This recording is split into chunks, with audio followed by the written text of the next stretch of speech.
timeline, then they can cause some problems. But the important thing here is people figure that, hey, maybe, just maybe, the Infinity Stones are so important in the MCU because in the multiverse there's only one set. Once they were destroyed or shrunk down to their molecular base in the MCU, because that's sort of what has to happen, right? You can't destroy these things because they're built out of the building blocks of life. So that type of... Either way, though, that's not important here. What I'm talking about is the fact that they're just in a drawer.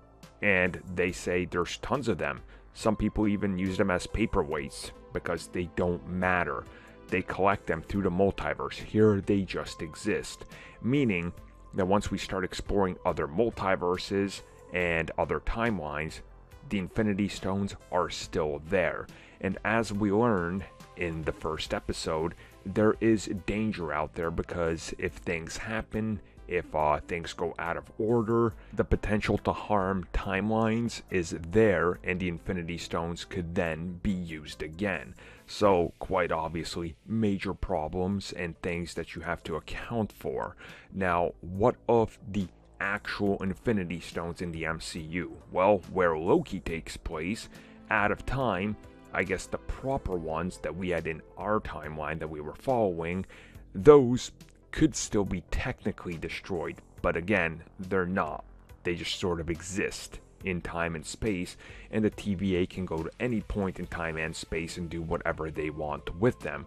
We even see in this episode that the Tesseract is just nothing more than just like a prop, because again, in this little pocket of the universe that exists out of phase with everything, it doesn't really matter. But if somebody was to utilize and start using it, they could again have major effects on everything going on, including changing the course of history forever, which coincidentally enough, and probably deliberately, Loki's death is the last thing we see in the timeline, meaning he doesn't see past Avengers Infinity War, and neither do we, because this is deliberate. But yes, the Infinity Stones still exist, and there's plenty of them. You can essentially go pick them up as space IKEA in the MCU, and I guess just decorate your house with them.